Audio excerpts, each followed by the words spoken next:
Shopify's point of sale system helps you sell at every stage of your business. Need a fast and secure way to take payments in person? We've got you covered. How about card readers you can rely on anywhere you sell?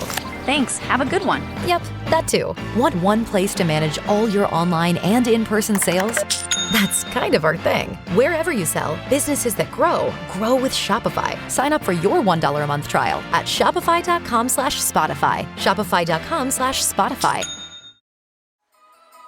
When the holidays start to feel a bit repetitive, reach for a Sprite Winter Spiced Cranberry and put your twist on tradition. A bold cranberry and winter spice flavor fusion, Sprite Winter Spiced Cranberry is a refreshing way to shake things up this sipping season. And only for a limited time. Sprite, obey your thirst.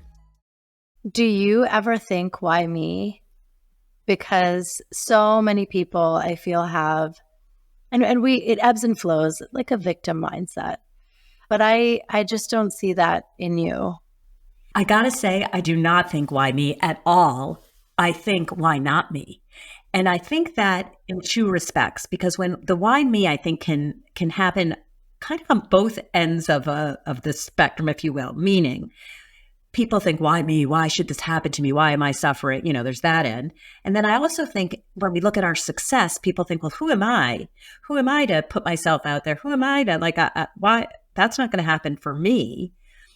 And I kind of feel like, why not me? First of all, I look around. I don't even have to go to, other far-flung parts of the world to see intense suffering. It's everywhere. So why should I think that I'm immune from that? Why not me? But then I also think when, you asked earlier, and I talked about confidence, that I'm so grateful that my parents instilled in me. And I think, why not me? So, I talk to a lot of people, for example, who are like, oh, I want to write a book, but who wants to know my story? And I'm like, why not? Right? So I don't think why me, but I know where you're coming from with the question is, why should all of this tragedy happen to me? And why not me? It's happening to a lot, there's a lot of suffering. There is no hood like parenthood. Hi, I'm Kanika Chadda Gupta. I'm a former CNN journalist, mom of 3, including twins, and host of That's Total Mom Sense, the podcast. Now, if I had $1 every time I heard, gee, you have your hands full. On my show, I interview change makers on their life lessons, legacy, and superpower of intuition, which I call our Mom Sense and Dad Sense. I've had the privilege of working with Mom 2.0, March of Dimes, and the White House, and have had some pretty amazing parents on my show. Hey, what's up? I'm Kelly Rowland. Hi, this is Chelsea Clinton. It's me, Bobby Brown. Can't wait to share my story. That's Total Mom Sense is a production of the Evergreen Podcast Network. Be sure to subscribe wherever you listen to podcasts and on YouTube so you never miss an episode. To join my tribe, visit that'stotalmomsense.com and follow me on Instagram at Kanika Chadda Gupta. Now let's dive into today's episode. Hi, everyone. This episode is for the sandwich generation. Many of us are caregivers to our young ones and our aging parents and maybe even our siblings. And it's so important for us to have conversations around caregiving and grieving and self-preservation. I am so honored to be joined by my friend, Jessica Fein. She is an author, advocate, and an executive who built a global multi-billion-dollar education and childcare company. She's written over 100 columns for the Boston Globe, HuffPost, and Psychology Today, to name a few. She's a devoted mother and a warrior to her daughter, Dalia, whom she lost to a rare disease in 2022. And she wrote her memoir, Breathtaking, in her honor, and to help families navigate the intricacies of caregiving, whether it be for their children who have underlying conditions or any other loved ones. Jessica serves on the board of directors of Mito Action. She is the mother of 3, whom she and her husband, Rob, adopted from Guatemala, and they live in Framingham, Massachusetts, with their quasi-service dog, who trained himself. Jessie, thank you so much for joining me on That's Total Mom Sense today. Thank you so much for having me. I've really been looking forward to this conversation. Me too. So I'm curious, what was the young child Jessica like? Were you always this nurturer and go-getter? I want to know her. I want to meet her. Oh my gosh, I love that. I would say I was a go-getter. She was a go-getter, but not necessarily a natural nurturer. I was the youngest of three. I was very comfortable in that position, which was there were a lot of older people looking out for me, be that parents, older sisters friends. I didn't babysit. I didn't particularly, play with dolls. So I never really felt like I was a natural nurturer. What were some of the biggest life lessons that your parents passed on to you and your sisters? My parents instilled in me a sense of confidence that I think has really served me well. They were very gushing, shall we say, with their love and their praise. And I'm grateful for that. And I think sometimes I sense that I might be overdoing it with my own kids with my gushingness, to use a very technical word. But I think it really did make me feel like I just felt secure. I think maybe also being the youngest gave me that feeling of security. I had so many people looking out for me. So that was one lesson. And then I think the other lesson that I got from my parents was it's incumbent on us to do what we can to change the world. And that sounds like a big, huge lesson to be talking about at the dinner table. But that was the context in which I grew up. My father really was a change maker, whether that was founding an organization to address hunger worldwide or founding an organization to address literacy. So this was kind of dinner table conversation. And it was about what are you going to do to make your impact, to make your difference. And I thought that was a really big charge. Like I wasn't necessarily ready to sign up for that. I'm like, change the world. I just want to get through 7th grade, Right. But that was the context in which I grew up. We are expected to make a difference.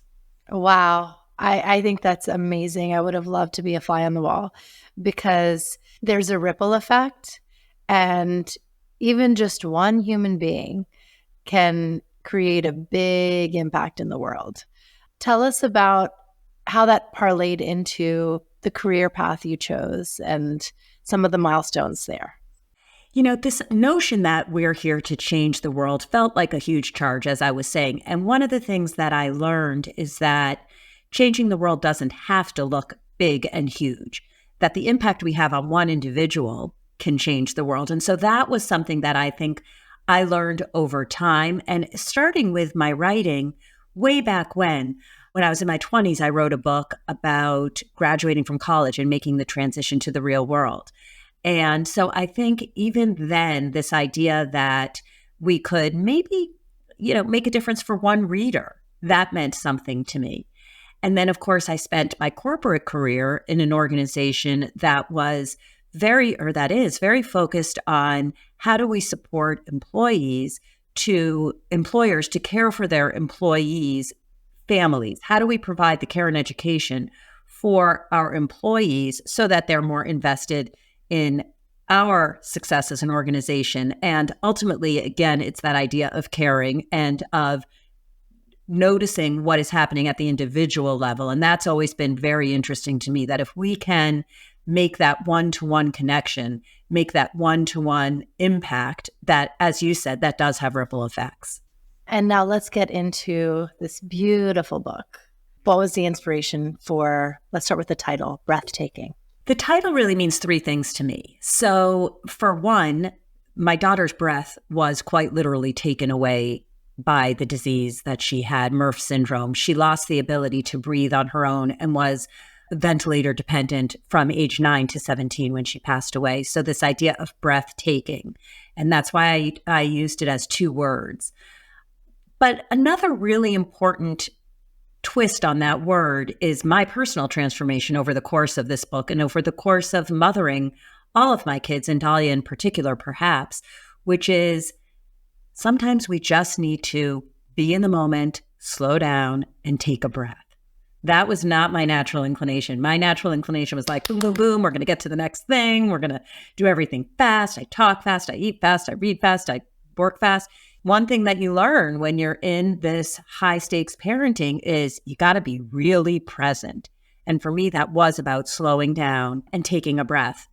And then the third was the idea of beauty. And I think my daughter was the most beautiful human being I've had the honor of knowing, but also that within the context of so much sickness and tragedy, we worked to create a little corner of beauty in our lives, and a corner that was a breathtaking place to be. So I love the three meanings of the word of the words breathtaking. I want to touch on, various forms of caregiving and grief, because you've been through it all. And, I encourage my listeners to read this book where you get to really see how you articulate it through your storytelling. But you lost your sister, Nomi, very suddenly. And it's such a jarring thing. There's this TED Talk I came across with Jeffrey Kluger, who he spoke about the sibling bond. And it's something we take for granted. He says, our parents leave us too early. Our spouse and our children come too late, but our siblings are the ones who are with us for the entire ride. Tell us about who Nomi was. Well, to start, she was my best friend. And I think that those of us who have a sibling who's also a best friend, gosh, what a blessing that is. I mean, that is such a unique relationship. And Nomi and I, so I was the youngest of three. Nomi was 3 years older than me. So the good thing about that was we were often in school together. And she, when she was a senior in high school, I was a freshman, and that was pretty awesome. And we just, look, I never had lived a day on the earth without my sisters. And I so saw myself in relation to my sisters, as I think we do. We see ourselves in relation to our family placement. I was the youngest of three, right? And that was part of my identity. And so Nomi was brilliant. She died at 30. She had 2 master's degrees. She had so many people who walked this earth believing that they were her best friend because she had so many best friends. And mostly, I think her special gift was when she was talking to you, you were the only person there. She really had an ability to make people understand how special they were. And she just was friends with all the different kinds of people. She was kind of a bridge for many, many people. And I was just happy to go along in her wake. So when I was 27 and she was 30 and she died suddenly, that rocked my world and changed my worldview more than any other loss that came after. And I say that even more than losing my own daughter. I lost 3 parents, and I ended up losing both of my sisters and, of course, my daughter. But losing Nomi was the one that made me understand how random it is, that punctured the bubble that I had been living in. And what I say in the book is I started to see the world not through the hazy sheen of a bubble, but through the clarity of the puncture, because now that loss was underlying everything else that came later. Yes. And Nomi was a caregiver, and she was taking care of her daughter, Liat, when she collapsed suddenly. And I mean, nobody wants to get that phone call. How are David and Liat now? Liat is actually, you asked earlier about my history with nurturing, and Liat was the first person that I feel like I nurtured because I jumped in. Liat was 1 year old. And my husband, Rob, and I moved into walking distance of David and Liat's home, David being Nomi's husband. They're terrific. Liat lives in New York, and, it's many, many years later. She works in the nonprofit world. David remarried and went on to have a family with many children, and his wife adopted Liat, and we're very close as well. So talk about a blended family with a weird backstory. But Liat is in many ways, my pride and joy. She's not mine, but she's my pride and joy. 100%. I love that. I want to know how someone can cope when a sibling passes away? How do they get through that grief that is going to just bubble up randomly? I think about Nomi. So this was decades ago. I think about Nomi every single day. She is still so much a part of who I am. So I don't think of it as necessarily getting through it. There's no coming out another side, but it's integrating. And it's how do we integrate the loss? And I would say that's the case for any major loss. But Nomi is in so many ways woven into who I am as a person. And there's a piece of me that understood, not consciously, but okay, I have two choices here. I can curl up in the fetal position and like get in bed. And that would have been really easy and comfortable. Or I can try and I hesitate to say live for both of us because that's like so grandiose and weird, but I am very aware that my sister only got to live until age 30. And I don't want to cower and remove myself in response to that loss. Instead, I want to kind of carry on her behalf as well. And maybe there's a little bit of the magic of her that I can, bring to the world on her behalf. Maybe. I want to share about the number 18 and its significance, not only in Judaism, but in your life. September 18th is when you found Dalia. And it was after 18 years of knowing your husband, Rob. Take us back to that special time when you met her. Dalia was our second child, and we met Dalia at a younger age than we met either of our other two kids. So the way at the time adoptions worked in Guatemala is you went to Guatemala and met your baby and filled out paperwork, and then you had to leave and then go back to pick them up. So we met Dalia when she was 3 months old. And this was petrifying for me. Magical and petrifying because my eldest child was 15 months when we met. 3 months was a little baby. I had no idea what I was doing, right? And there was no you start off as a brand newborn and you kind of grow with them. Like I was handed a 3 month and I was just so scared. On the other hand, she was from that age the most glorious, sweetest child. And it was, you talk about love at first sight, and I know all moms feel this way, right? You just don't know until that person, whether they're 15 months as my firstborn was, or, 15 seconds when they're placed in your arm and they're yours, it's just a different kind of heart opening. And that's what I felt with Dalia. But then, of course, we had to leave. And that was hard. We had to be away for 3 months. However, I did have the opportunity to meet the family, the foster family she was with. And because we had been through an adoption already, we understood that the whole crazy proposition could work, right? That we could meet this child in another country and she would become ours. Wow. I know we could do a whole kind of episode on this, but you and your sister Rachel adopted, and she had her baby in New Hampshire.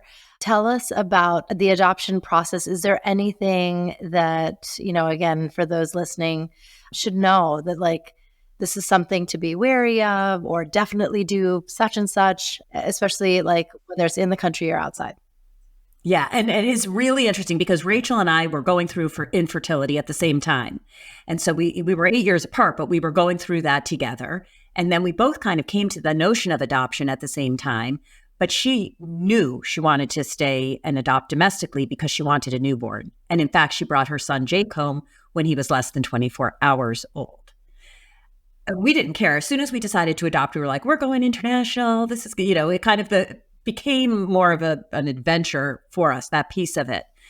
But one of the things that was really interesting to me in the adoption process is you have to go through all kinds of home studies and parenting classes and all these things, right? Like if you give birth biologically, you get pregnant and you have a baby and nobody's kind of questioning it. But of course, when you adopt, there's so much proving yourself. And one of the things we had to do was go to this group with prospective adoptive parents and learn and talk through things. I don't know, it was like 2 days or something. And one of the parents was asking questions about quote unquote guarantees. How do I know that my child will be healthy? How do I know that my child will be A, B, and C? And what if they're not? And I sat there and I was so shocked by this, right? Because I think there's an illusion, especially if you come to adoption after infertility. Now there will be some control. I can choose the country. I can choose the gender, perhaps. I can choose the age. I have some control here. And I knew by then that we have no control. I knew by then that it was an illusion, because how do you know if the child's going to be healthy? What a ludicrous question. My sister and I share DNA, and I had just been through the loss of her. So, I think for adoptive parents, it's kind of a crapshoot, and you go with it, and you do fall in love with the child. You do have every same parental instinct and every same parental bond. But whether you have a child biologically or whether you adopt, you're bound together forever. And there is not a really much control in either situation. And I think that we felt finally, because, infertility, you feel so out of control, and loss after loss, month after month. For us, it was a 5-year journey, that we felt the certainty of knowing adoption would end with a baby placed in our arms gave us an illusion of control. Wow.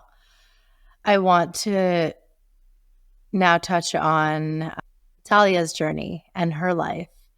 My first exposure to rare disease was when, my mom and I went to Blockbuster and we rented Lorenzo's oil. I was only in elementary school or something at the time when I saw it, and it had this impact on me. And you were a fierce advocate for Dalia through MERFF Syndrome. Tell us about, how you kind of stepped up to the plate and were this warrior truly on her behalf, uncovering everything to do with the disease and her care. Yeah. And of course, and I love that you rented Lorenzo's oil at Blockbuster. I mean, that puts us in such a specific era. And I think for all of us rare disease parents, we think about Lorenzo's oil and we think our kid is going to be the next Lorenzo's oil.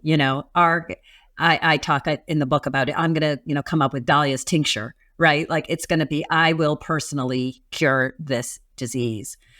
So yeah, Dalia was 5 when she was diagnosed with an ultra rare form of mitochondrial disease. Later, she got a secondary diagnosis and she became one of 6 in the world who had this dual diagnosis. And, I knew nothing. I knew nothing about what this meant. I didn't really understand what a degenerative disease meant. I didn't even really know what mitochondria were. I mean, I was in branding and creative. I was not in any way, shape, or form in the medical field or the research field. But you know how parents are, and I will say, I think mothers in particular, okay, this is what we're faced with. We'll fix it. We'll cure it. And that was going to be me. So I dove into trying to find any study, any doctor, anywhere in the world who was studying mitochondrial disease. Nobody was studying MERFF syndrome, or very few. When you have a rare disease, that's the thing. You can't find people who are really investing in the specific disease that your child has, which is why so many parents become not only advocates, but become the ones who start the research on that particular disease. Because at the end of the day, it's where the money is, and rare disease is not where the money is. So for Dalia, she was 5, and we had a diagnosis of MERFF syndrome, and I really just poured myself into what I was very comfortable with, which is the how do we fix this approach. Despite what I tried to do and despite trying to find a study, the disease progressed. And lo and behold, I couldn't. Here was something that really was out of my control and I couldn't fix. But there was a whole lot that I could create in terms of her care and that I could control in terms of what her day-to-day experience was. And so at some point along the way, you stop looking at how am I going to personally, as a brand and creative person, cure this disease that all these brilliant people haven't cured. And instead, how am I going to create a day that's meaningful for my kid who just wants to be a kid? I know in an interview, you shared that it came to a point where she needed 24/7 care. You couldn't even go to the bathroom without like someone being in the room with her. But you made it a point to carve time for yourself, and you and Rob decided that there were days that you had off. And I think that's so important for those who are caregiving. Can you shed light on that? Yeah. So as you said, Dalia became what's called an eyes-on patient from 9 to 17 for 8 years. She couldn't be alone. My husband, myself, or a nurse trained specifically in her care had to have our eyes on her 24/7. As you said, if it was just the two of us, I was wheeling her into the bathroom with me, or you couldn't leave the room for a moment. And so in that intensity, it was so critical for us to have some time to replenish ourselves.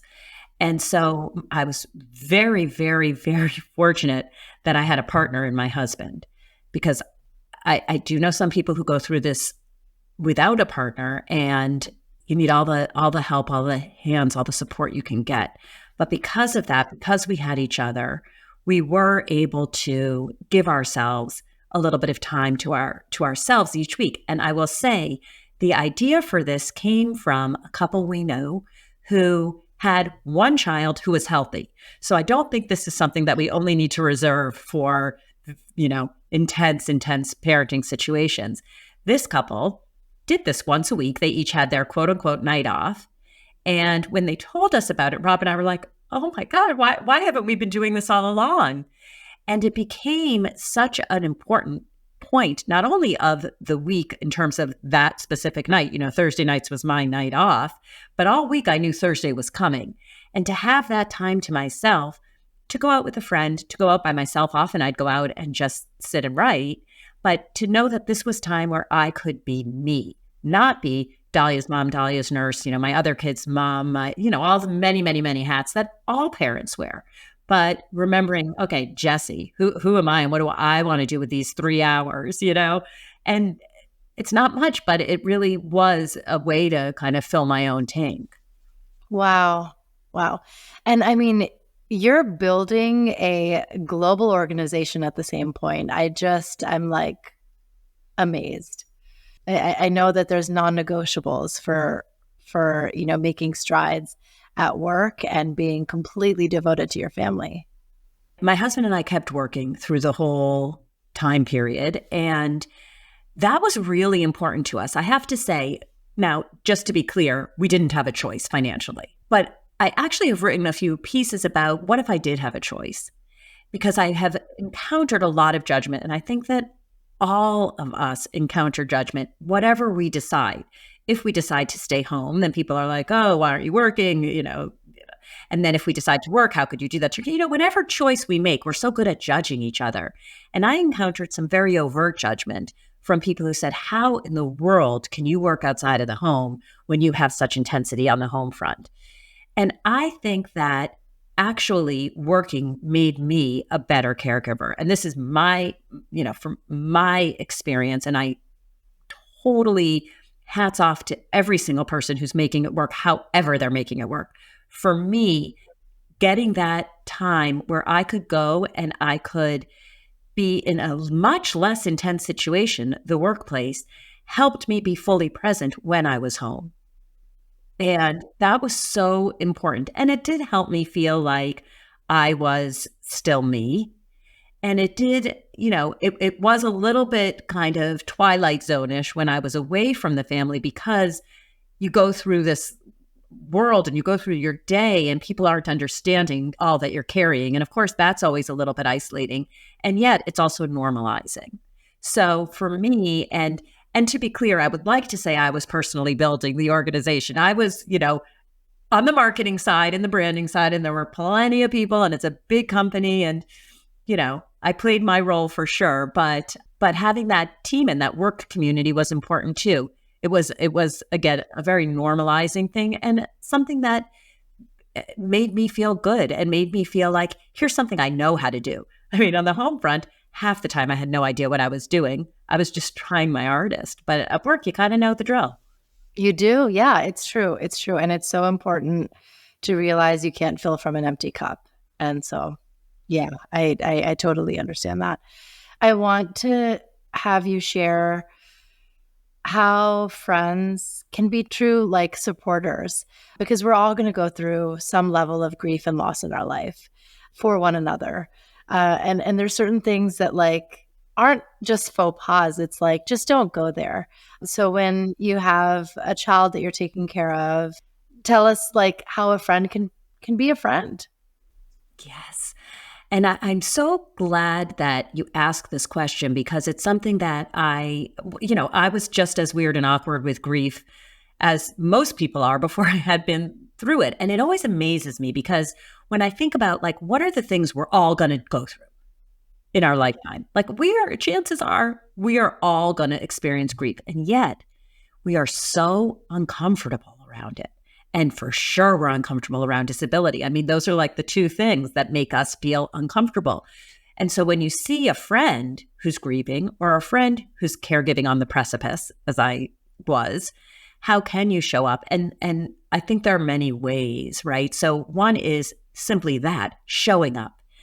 I think a lot of us feel so awkward that we're like, well, I'm just not even going to go there, And look, we're feeling isolated because our life doesn't look like what we thought it was going to look like, or because we're grieving, or because, we're trying to figure out so many things and keep so many balls in the air. And so we're already feeling isolated. And when friends kind of fade away, that is so painful. Show up and admit that you don't know what to do. And again, I think that this is the same for a friend you tried to support on the precipice, or a friend who's grieving, which is to say, I want to be here for you. I'm here for you. I'm not sure I know what to say, but I'm here. And I would take that any day over somebody who says, well, God only gives you what you can handle, or, you're so strong, or, all these platitudes. And of course, people mean well. Of course they do. But when you're feeling so vulnerable and so raw, even when somebody means well, it can just land the wrong way. Just be here for me. Just be here with me. And I think that is universal, right? You show up and you sit with somebody in their sadness. Don't necessarily try to fix it, because there are things that you can't fix. And we want somebody to say, I'm here with you, and this is horrible, and this stinks, and I recognize it, and this is awful, and I'm here. And so, for example, we had a couple of friends, a couple, who all through those 8 years when we really couldn't be out and about in the way that we had been before, would drive 45 minutes and show up for dinner frequently, bringing dinner to our house to set up a nice dinner for us to have together. They showed up. Somebody else really focused on our other kids, because of course there's only so much of you to go around, and it is hard to make sure that you're nurturing and parenting as you want to all the kids. So remembering the siblings. And I think that's really true in grief also. People so descend on the quote unquote main character in the loss. And the siblings are our main characters as well. And I think they often get overlooked. And then I think not asking, is there anything I can do? Because when you're on the receiving end of that question, of course the person means well, but that puts the burden on you to figure out what can somebody do? And also, we don't really know what you're prepared to do. Do you mean like, can you give me a gift card to Grubhub? Or do you mean, can you babysit my other kids? So instead to say something like, here are 5 things I could do. Would any of these be useful to you? Or I'm here this Saturday afternoon. I'm coming over for 3 hours. Put me to work. Give me your to-do list, right? There are so many ways you can just step in and not make the person who's already suffering try and solve another problem of what is it you can do. Yeah. What about like gifts? words or gestures, what's appropriate? So I will share with you the single most meaningful thing anybody did for us. This is an astounding thing. It's maybe not something that's going to work in every situation, but maybe we can, glean what was so special about it and apply that in another way. But my husband has a colleague who, about a month or two after Dalia died, came to our house one day with a big truck filled with gardening supplies and planted a Dalia garden in front of our house. He did it really quietly in terms of just, telling my husband, of course, this is what he wanted to do and would this be okay? And what happened is, first of all, I fell in love with the Dalia flower, which I hadn't really even known much about before, which is kind of ironic. I just liked the name. But my husband now, 2 years later, has grown this into the most magnificent garden. He pours his heart into it. We have dahlias around the house all the time when they're in season, and it just brings a smile to our face. And I just love that he did something, again, that was just so personal and so kind of quiet, and also that lasts over time. So I do love the idea of something that can be planted and that can stand that test of time. Not everybody's kid has the name of a flower, but whatever, some kind of thing that will last over time, I think is absolutely gorgeous. On the more practical front, a lot of people gave us gift cards to Grubhub and, Uber Eats, those kinds of things. And that seems, it's wonderful for you to bring lasagna too. Don't get me wrong, but we had a freezer full of lasagna. And I'll tell you, those gift cards, because the last thing you can do is think about preparing a meal for your kids. So to have those, so it's like the two ends of the spectrum, the most practical thing you can do, and then something that's so personal. And I think both are important. Absolutely. Oh, that's so, so lovely. And I know there's a friend who sends you a card every year. Oh, thank you for bringing that up. I will say, in all my grief, what happens, and especially in the Jewish religion, you sit Shiva. So that means for 7 days, your whole community is there. And it's amazing because you are wrapped in a cocoon of community.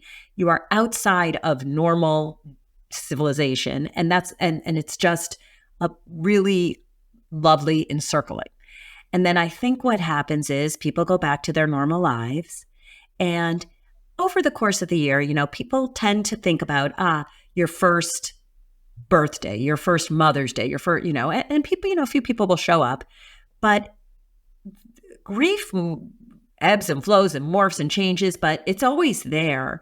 And so when people remember year over year, and I think, and all you need to do is put a reminder in your calendar of a key date of, for example, Dalia's birthday, and when somebody remembers, because in many respects, year 2 is harder because now nobody's around anymore. Nobody thinks that I need to reach out and might be a tough day for you.